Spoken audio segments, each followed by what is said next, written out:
see what I was talking about when people say, oh, you work in Maine, you know, the track is flat in the coast. When you come around here, you'll see it's interesting.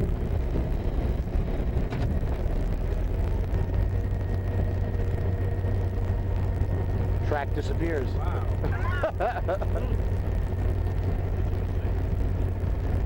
See, when they built this line, and I've seen a photograph of this spot, they built it in the 1870s. It's still a branch line, so the Maine Central didn't make it any better, but they didn't cut the ledge cuts any deeper than they had to because they were using black powder. And when they built through the swamps here, these were all trestles. They built wooden trestles to open the railroad up quick. Then they came in and they dumped rock over the years and the cinders from the steam engines. They built up until they got high enough so they could lay the track on top and cut the trestles off. But over the years, this has settled into the swamp again because they didn't have all the, you know, the knowledge that they have today.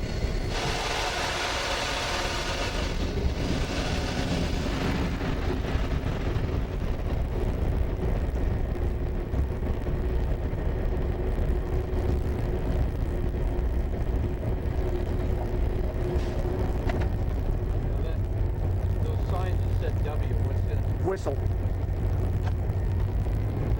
There's two there. We have a running gag around here. One's John Shute's whistle. Because when we run backwards, you can't see which curve you're at, so he wanted one on that side, so we'd go to John Shute whistle post. Hang on a minute, John, I gotta blow the horn.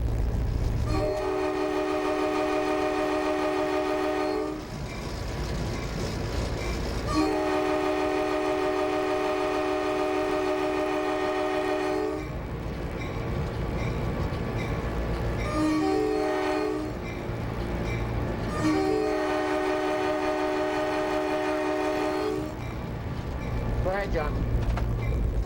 Did you have a problem back there, Jeff? Yeah, I was sliding. Yeah, okay.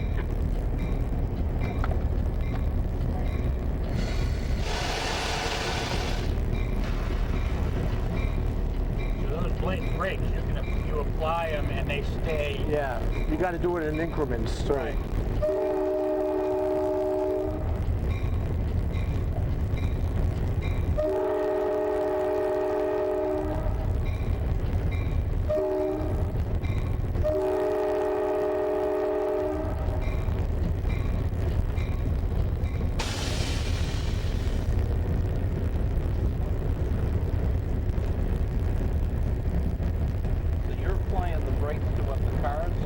Right now, I'm not doing anything. They're released. We're just coasting.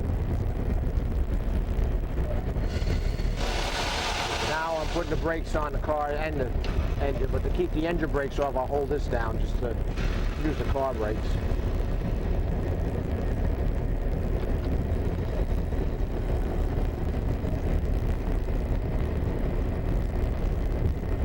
I almost didn't pick it up.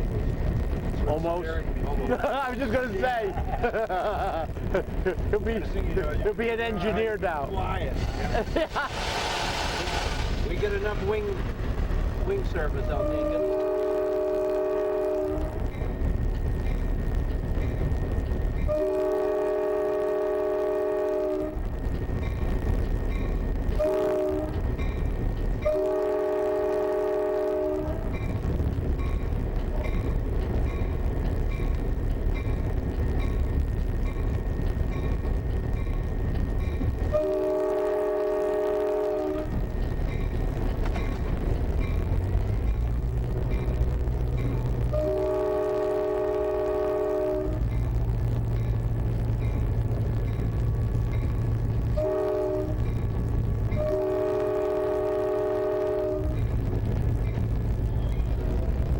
I don't understand how they're even comfortable riding the ATVs on the bank like this. No.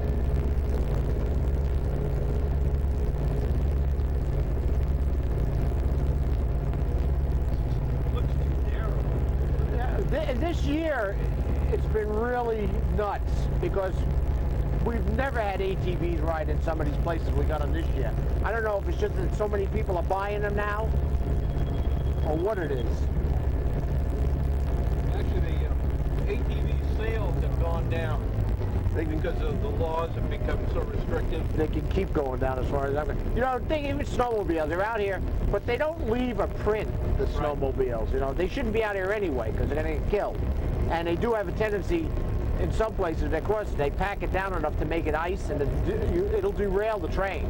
Just a little bit of ice, even in a grade crossing, because the flange on the wheel is only this deep. So all you gotta do is pick it up an inch, and you're off the track. And you get highway sand in there, plus the snow in it. It gets wet and thaws in the daytime, and then at night it freezes up again. When you go over it with the wheel, you're actually compacting it and making it harder, just like steel. They're having a lot of derailments up there in Greenville. They ever figure out what it's causing that? It's a bad track. Really. Yeah, they're putting a lot of welded railing up there. They've got a lot of curves up there, and they put welded railing. They're doing that now. But the Bang on the Rooster was kind of down in the heel there for a while there towards the end. What do you mean by welded rail? Huh? What do you mean by welded This rail? is welded rail. There's no joints. Have you heard any clickety-clack? Oh, I have not. 1,500 foot lengths of rail. Then they weld those together. We had 5 miles. There's 5 miles of rail on a welded rail train when they brought it in. Because I worked all the work trains. I unloaded it all with the crew.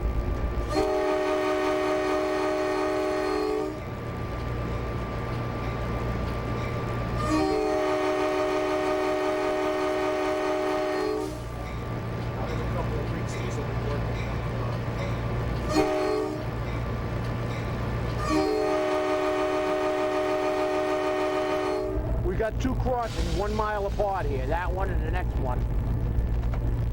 And they're both equally bad. It's like Meadow Road. And, you know, they only get so much money for so many crossings, and you try to figure out which one of the 2 do you put it at, you know? Yeah. Flip a coin.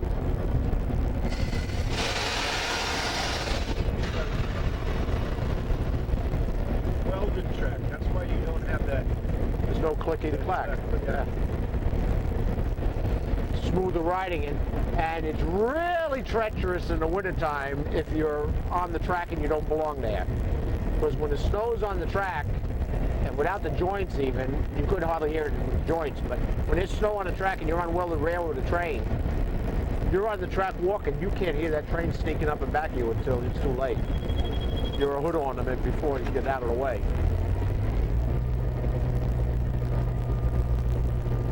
Now, is the only advantage of the welded track the ride quality, or is it a safer track too? It's safer, it's welded. You don't have the maintenance of the joints, the bolts, joint bars, but you have to anchor it real well because welded rail in the heat expands longitudinally. It's got no place to go, it goes out.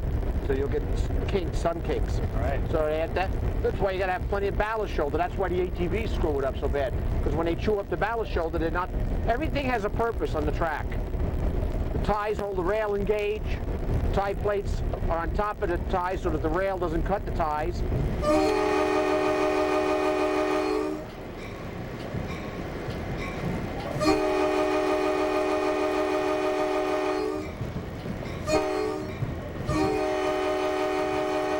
Rail anchors snap onto the rail on either side of the ties so that the ties can't move.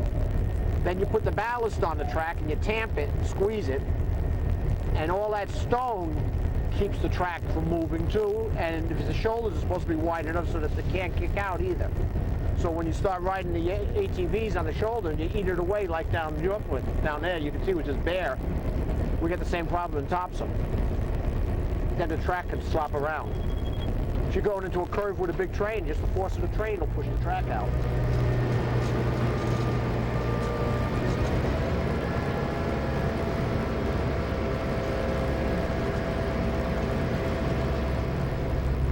Another problem we have this time of the year is the hunters. This section, they set their blinds up, pointing down the track. Come around the corner down here, and you're looking at a rifle.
runs the drag. You can't get across the Palm Bridge because they're doing the truck work on this down this line.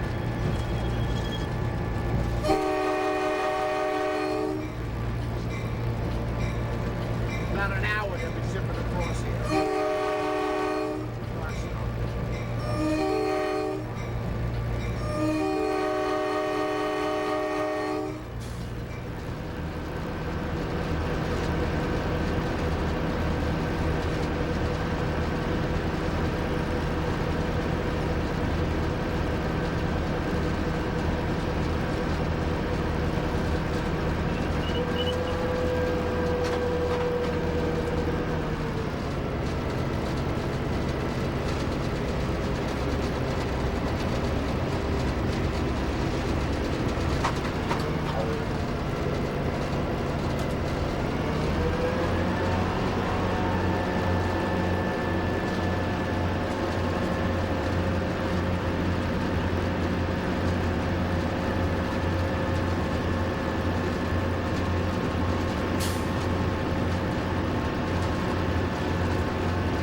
First one goes, the next 5 go.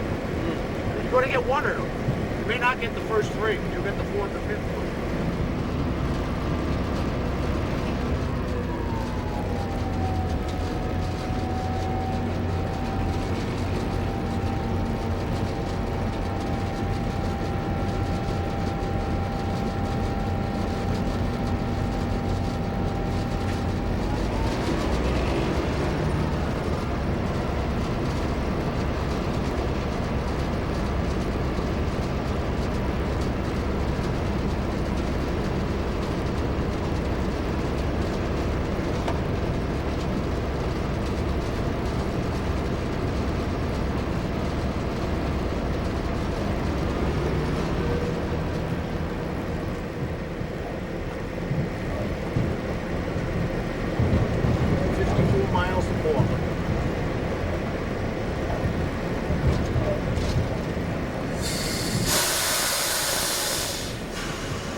can hear a little thumping.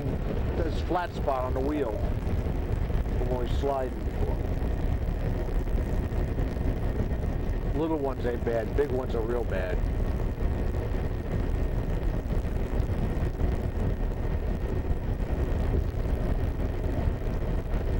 That happened earlier. You said you felt a little slide. And Yeah. so that's all it took, and that gave you that little flat spot. Well, that's been there for a couple of days like that, but that's basically what it does.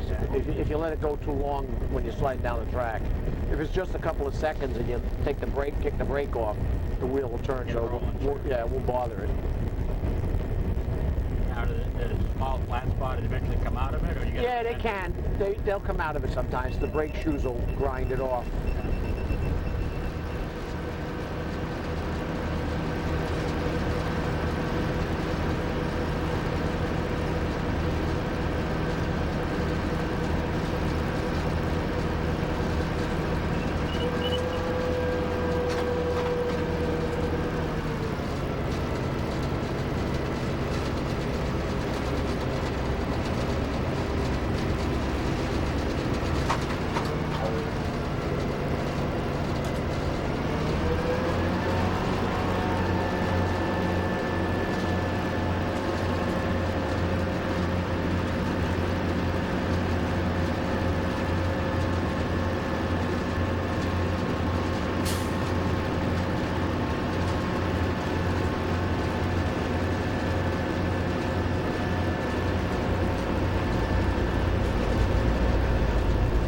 We'll be in Wiscasset in a couple of minutes.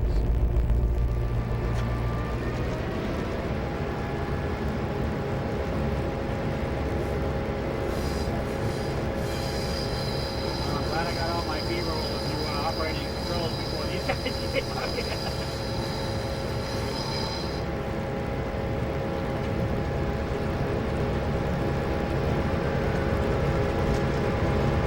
Are you taking this into Brunswick?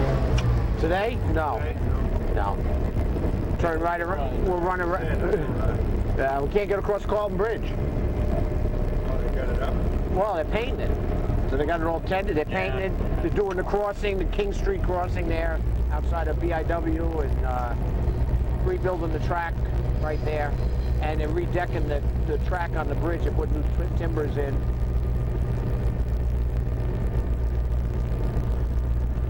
They had talked about replacing the Carlton Bridge section by section because they figured what it was going to cost to take the deck off the top and haul it out. So they came up with the idea that they could save $15 million if they built new spans and barged them in, slid the barge up. Then the old span, they could just cut the whole thing up and the deck would be wherever they were going to do it, but they decided to do it the old way. I didn't want them to build a new bridge. I want to see how long it outlives the concrete.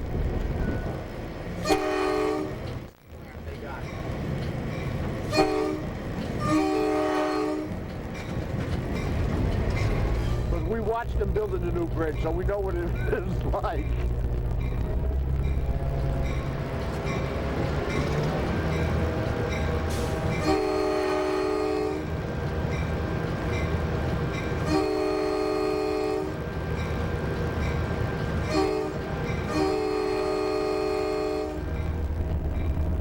There used to be a station here, South Newcastle. Or Marsh, it was also called Marsh because of the Marsh River. There's about 60 feet of right-of-way there that's graded over on the side there, and I tried to find out what it was, and I finally did one day. They were talking about putting a 2-foot gauge line down the Boot Bay. That's all they had the money for. They graded 60 feet, that was it. They were going to connect with the Wiscasset, Waterville, and Farmington, down in Wiscasset, down here. Huh? They're going to that museum. No. That's just a big circle of track. Yeah, I know. Have you guys been up to the Wiscasset, Waterville, and Farmington yet? Oh, God. Boy, they've done wonders up in that place. What a great museum.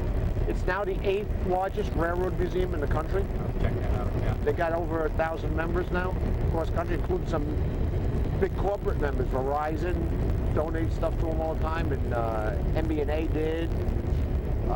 IBM, they got grants from IBM Corporation. But they've got almost over 2 miles of track laid on the old right-of-way again. Wow. Harry Percival, a guy that used to work for the Maine Coast, he worked for Central Maine Power. When he retired, he came to work for the Maine Coast as a signal maintainer. He found out the original line, the Wiscasset in Quebec, was never dissolved. They went belly up. The same board of directors reorganized the Wiscasset, Waterville, and Farmington Railroad. So he went to the Winters Foundation, which was a family that still controlled had the stock in the original. The Winters family had the 2 ships that were in the harbor here. He was a lumber baron, so he used the Narragansett for all his lumber. So he went to them and wanted to see if they were interested in selling the stock. So he said, yeah, we'll sell it for $3,000. So he ended up with almost 40 miles of roadbed for the right-of-way. You know, he's missing pieces only because when the railroad was originally built, it was in the sale or the easement that if the railroad was torn up, the right-of-way would revert to the landowners, the original landowners. So the piece is missing, but most of the 40 miles was in that. It was like probably 36 miles of it was intact with little gaps in it. So he immediately leased it to the museum, which he's a member of, about 3.5 miles of it. And they've been rebuilding the track. They put a replica of the engine house that used to be in Wiscasset up there at Alma. And it's first-class operation. They got the original, the last steam engine that ran on the line, they've got up there.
Tide's right up there.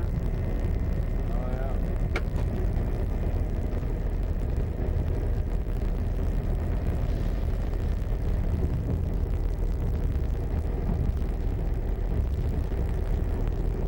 I have trouble out here all the time. I come out of that ledge cut and I got guys fishing out here. Come screeching, halt. Usually I'll stop, I'll call the conductor and tell them to open the trap up. They'll run ahead of me and try to get into these standoffs. Yeah.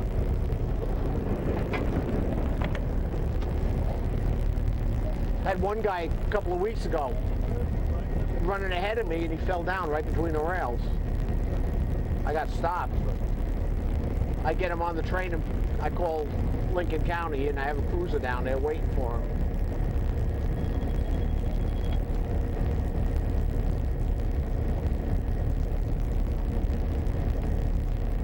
So you got some jointed rail here. Every bridge has 5 rail lengths jointed rail on either side of it and switches too. It was a stupid idea, now they regret it. The narrow gauge went across through the harbor, across the track right by the sewer plant. Where the school is, that was the engine house. There was an engine house and shops. Then it followed it right around. You can still see the right-of-way. Went all the way around and up and went into Alma. Across 218 right at the town line.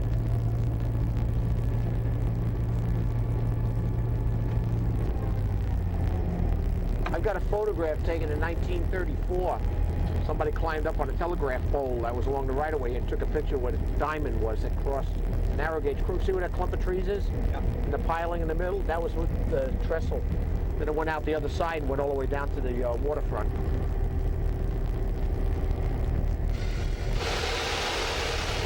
Used to be an old Higgins boat sitting over here somewhere. One of those, you know, that took the troops into the shoreline. And Oh, yeah. Brought down. Yeah. Look, they had one in here for a while.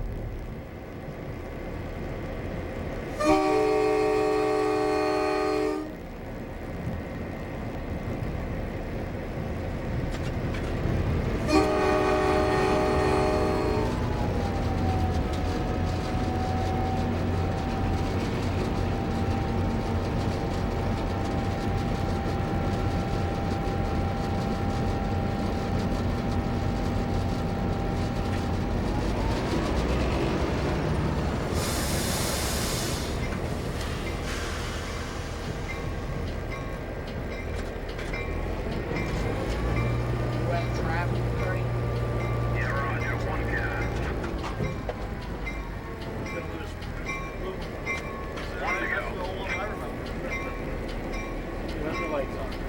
Yep.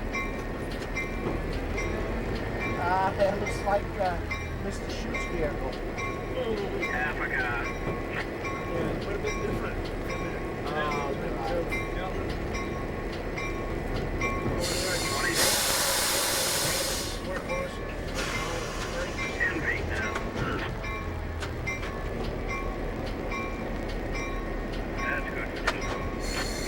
We were glad to bring you this show. Thank you for watching.